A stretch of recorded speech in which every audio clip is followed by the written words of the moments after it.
मैं इस वक्त जश्न उर्दू मुंबई की तीसरे एडिशन में हूँ। मेरे साथ कैथर खालिद साहब हैं और उर्दू के लिए ख़ास तौर से इनका नाम पूरे हिंदुस्तान ही नहीं बिल्कुल दुनिया भर में जाना जाता है। अभी आपने स्पीच दी है यहाँ पर, मैं इनसे एक बात करूँगा, उर्दू का असल मसला क्या है?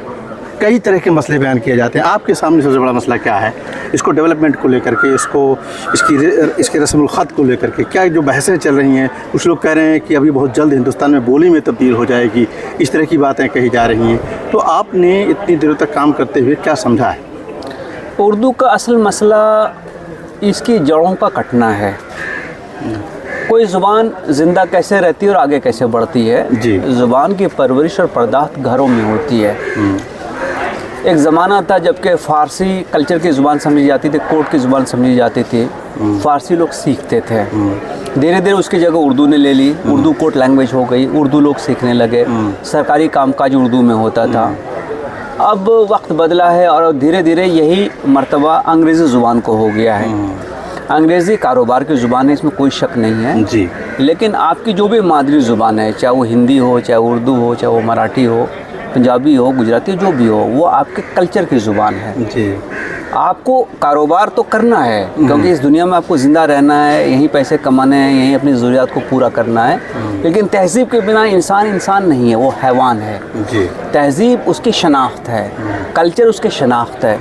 कल्चर क्या चीज़ है? आपके आबा व अजदाद की जो मीरास है वो आपका कल्चर है। आपके मज़हब का जो लिटरेचर है वो आपका कल्चर है। आपके आबा व अजदाद ने पिछले सैकड़ों या हज़ारों सालों में जो कुछ लिखा है, जो कुछ एक्सप्लेन किया, जो कमेंट्रीज़ लिखी हैं, वो आपके कल्चर को बनाती हैं, जी जी। उसकी परवरिश करती हैं।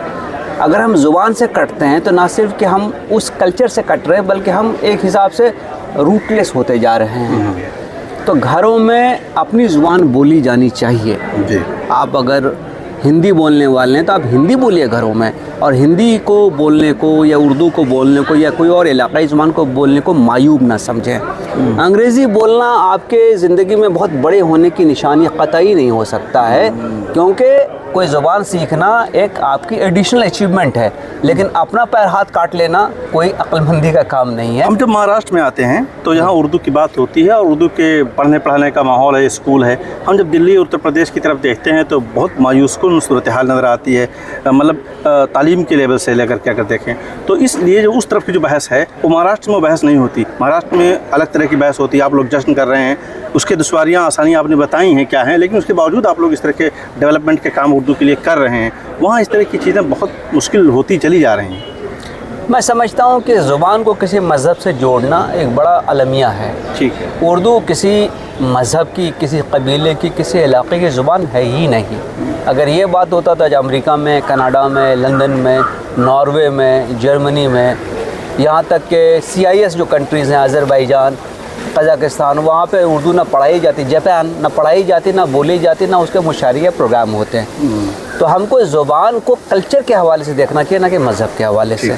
पहली बात तो ये है। दूसरी बात है कि आलमिया बहुत सारे स्टेट्स में ये रहा है कि सरकारी स्कूलों में उर्दू पढ़ने पढ़ाने का सिलसिला बंद हो गया है।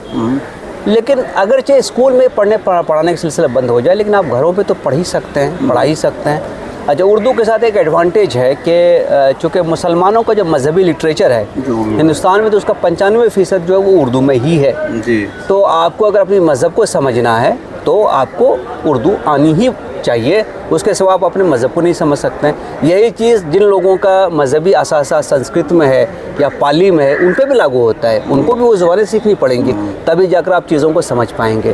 तो एक तो चीज़ ये है। दूसरी चीज़ ये है कि इसमें किसी ज़बान को फ़रोग़ देने के लिए सिर्फ सरकारी जो कोशिशें वो काफ़ी नहीं होती, समाज क्या कर रहा है। और आज समाज का बहुत बड़ा जो ताकतवर हिस्सा है वो कॉरपोरेट्स हैं, जिनके पास ये हिसाब में फंडिंग है, जिनके पास एडवर्टीज़मेंट का बजट है।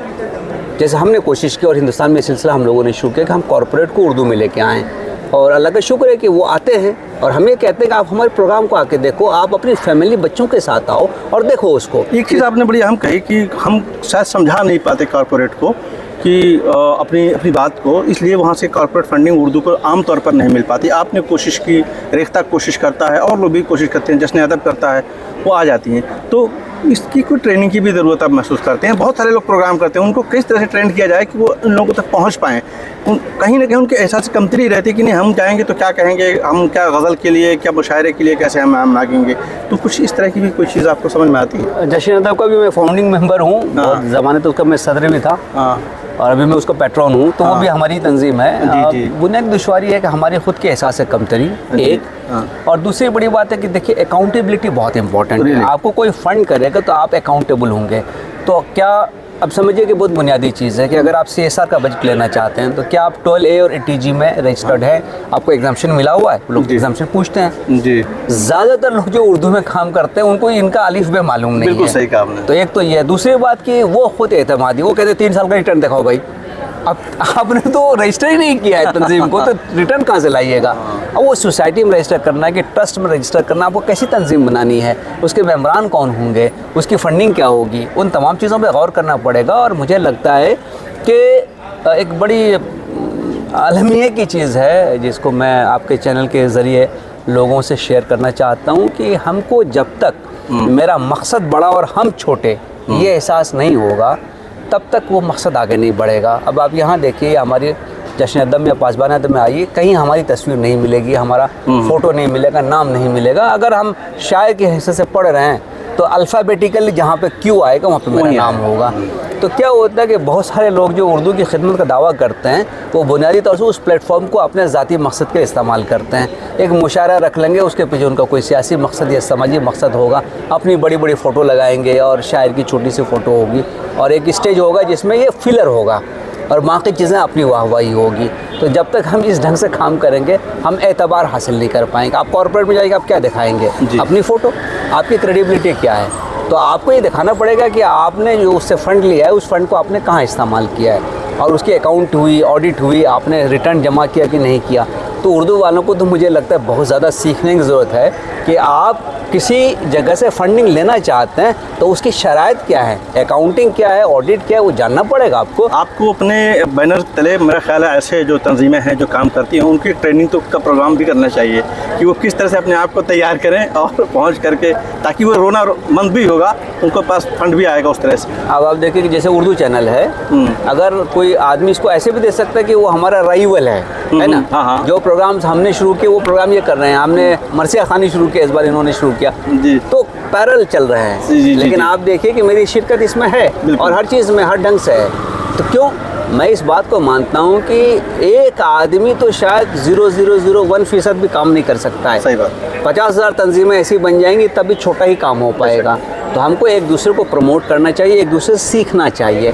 हमारी प्रॉब्लम कि हम ज़जीरों पे बैठे हुए हैं और समझते हैं कि कोई पुल ना बने ताकि हमारी अपनी जो मिल्कियत है और हुकूमत है वो कायम रहे। ये दौर ऐसा नहीं है, ये तो डिजिटल दौर है भाई। ये तो आपको कब उड़ा ले जाएगा कह नहीं सकते। तो हमको अपने आना और अपने ईगो और अपने कि मैं ही सब कुछ हूँ, मुझे ही सब कुछ आता है, इससे बाहर निकलना पड़ेगा। और एक बहुत बड़ी चीज़ जो आपके चैनल के ज़रिए मैं आपको लोगों को कहना चाहूँगा कि दोस्तों हमको अदब और बेअदबी में जो है फ़र्क समझना पड़ेगा।